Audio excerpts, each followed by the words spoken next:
Innal hamdalillah nahmaduhu wa nasta'inuhu wa nastaghfiruh wa na'udzu billahi min shururi anfusina wa min sayyiati a'malina. Man yahdihillahu fala mudilla lahu wa man yudlil fala tajid lahu waliyyan murshida. Asyhadu an la ilaha illallah wahdahu la syarika lahu wa asyhadu anna sayyidina khairal khalqillah al-khatamil anbiya'i wal mursalin wa balagha ummah wa nasiha ummah. Salawatuna wa salamuna alaihi wa ala kulli ashabihi wa qarabatihi wa ahli baitihi ila yaumil qiyamah.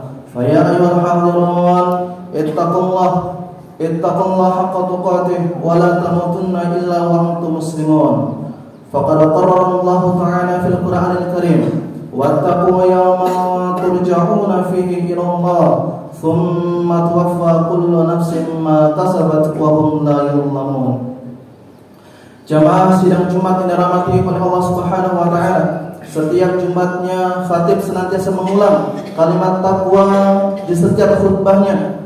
Selain daripada rukun khutbah, wala yasihu illa bihi, para mayoritas ulama sepakat jika wasiat takwa tidak dilafadzkan baik dalam bahasa Arab, isyarat Quran, isyarat hadis ataupun kalimat Indonesia, la yasihu khutbatuhu, maka tidak sah khutbahnya. Dan kalimat takwa ini jamaah sekalian dirahmati oleh Allah Ta'ala terulang, terngiang dan senantiasa berkecamuk dalam pikiran kita. Yang dikatakan oleh Al-Imam Ibnu Jauzi rahimahullah ta'ala, ittaqillah annahu ma'ani min ma'ani al-katsira. Sesungguhnya kalimat yang berwasiat bertakwalah kepada Allah memiliki makna-makna yang sangat dalam, makna yang sangat banyak bentuknya.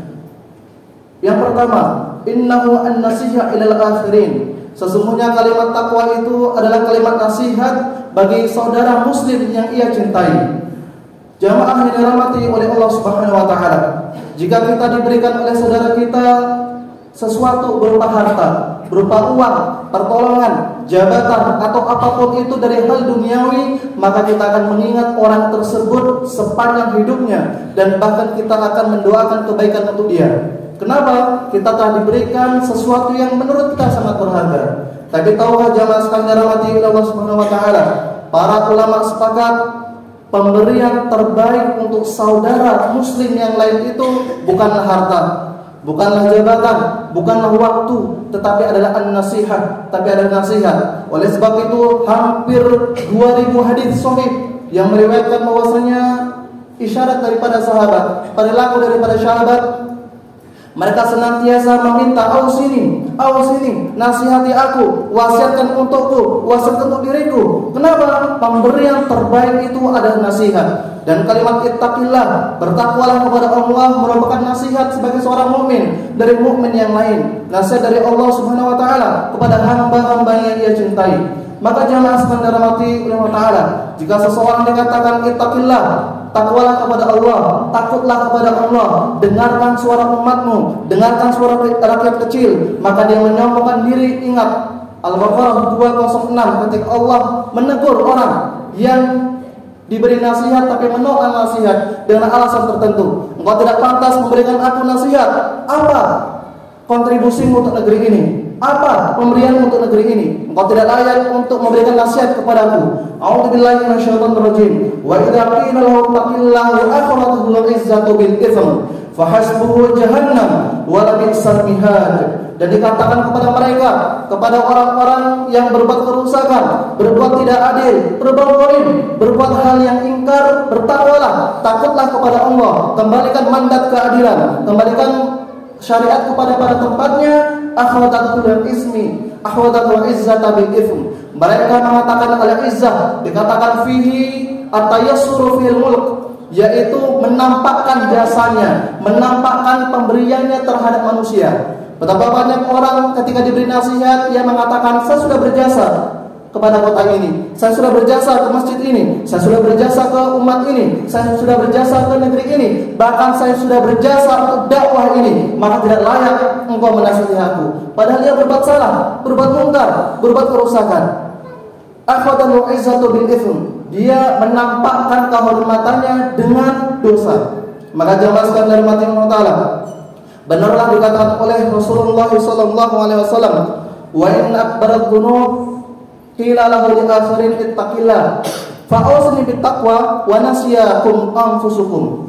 Salah satu dosa yang paling besar, yaitu dosa antara manusia dengan manusia yang lain, itu ketika seseorang bertakwalah kepada Allah. Dia menasihati saudara yang lain, jangan berbuat dosa, jangan berbuat ingkar, jangan korupsi, jangan zina, jangan khianat dan seterusnya. Dia mengatakan, engkau nasihati aku sedangkan engkau tidak menasihati dirimu sendiri.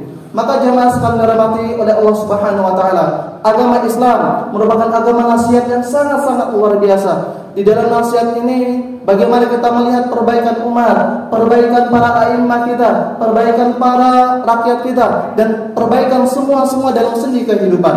Ada dan terdapat pada nasihat. Dikatakan oleh Rasulullah SAW dalam hadis Muslim nomor hadis 1423 disebutkan bahwasanya ad-dinu nasihat, agama itu adalah nasihat. Kila, kami bertanya kepada Rasulullah SAW dalam riwayat lain, qulna liman ya Rasulullah, untuk siapa nasihat itu wahai Rasulullah? Kata Rasulullah, lillah, nasihat yang pertama kali itu untuk Allah. Apa maksudnya? Ternyata jamaah yang dirahmati Allah Ta'ala, Allah begitu sayang kepada kita sampai waktu paling kecil, waktu paling banyak dalam kehidupan ini tidak kita lalui kecuali peringatan, nasihat dari Allah Azza wa Jalla. Adzan 5 kali sehari semalam, dalam waktu yang sama, dalam bacaan yang sama, di masjid yang sama, pengeras suara yang sama, dalam jumlah rakaat yang nantinya sama, setiap hari Allah ulang. Itulah nasihat untuk kita.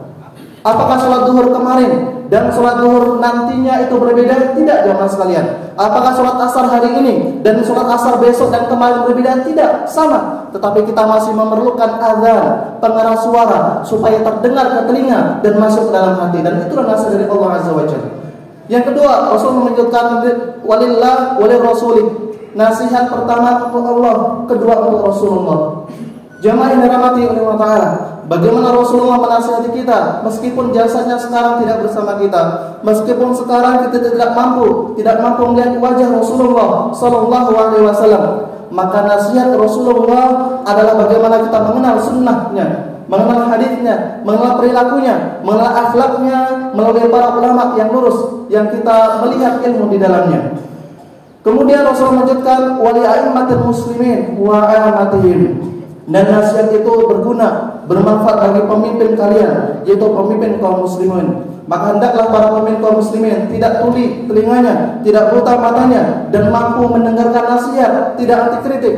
Demi Allah Jalla subhanahu wa ta'ala, dahulu kala pemimpin kaum muslimin itu tidak perlu untuk didemo, tidak perlu untuk diturunkan. Kenapa? Setiap 5 kali sehari semalam mereka mampu ditemui di masjid. Mereka tidak perlu ditemui di istana mereka, mereka tidak perlu di jalan-jalanan. Tetapi sekarang pemimpin kaum muslimin tidak ditemui di masjid-masjid mereka, tidak ditemui di tempat kerja mereka, di kantor mereka, di istana mereka, bahkan mereka ditemui di luar daerah atau luar negeri. Dan inilah jamaah sekalian dirahmati Allah Ta'ala, jika seorang pemimpin diberikan nasihat, kemudian pendukungnya mengatakan, kamu berjasa apa?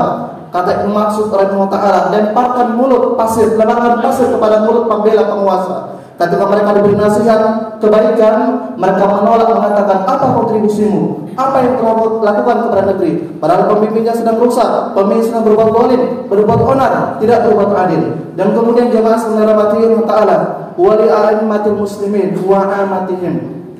Kata Rasulullah SAW, nasihat itu untuk amatihim, untuk kaum muslimin. Maka hendaklah para ustaz, para dai kaum muslimin tidak alergi terhadap nasihat. Seorang ustaz senantiasa menaikkan kapabilitasnya, integritasnya, dan kualitasnya sehingga umat makin baik. Yang tidak sombong dengan ilmunya, yang tidak merasa paling benar. Begitupun para umat siap untuk menerima nasihat. Makanya jemaah, semoga kita mampu menerapkan nasihat yang bertakwa itu ada nasihat, yaitu nasihat sebaik-baik pemberian kepada seluruh muslim yang lain. Hadzal wa ajma'in wattaqu innahu huwal ghafurur rahim.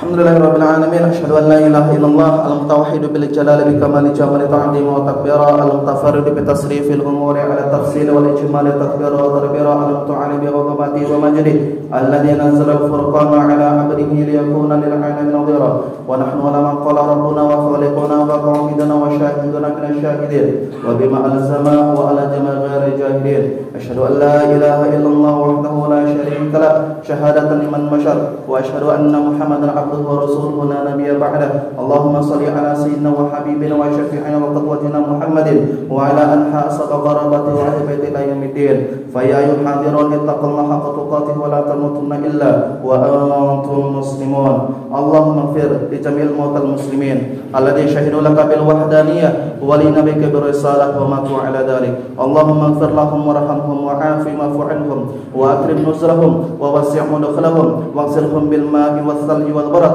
ونقهم من الذنوب والخطايا كما ينقى الثوب الأبيض من الدنس اللهم اصلح شباب المسلمين اللهم اصلح أئمة المسلمين والمجتهدين به اللهم انزل إلينا بركة والنعمة والسكينة والسرور والتوفيق على هذا البلد بلد إندونيسيا وفي خاصة مجرى المحبوب يا أرحم الراحمين ربنا آمنا فاغفر لنا ذنوبنا وكفر عنا سيئاتنا وتوفنا مع الأبرار ربنا آتنا في الدنيا حسنة وفي الآخرة حسنة وقنا عذاب النار فيا أيها الجماعة وتقوا يوما ترجعون فيه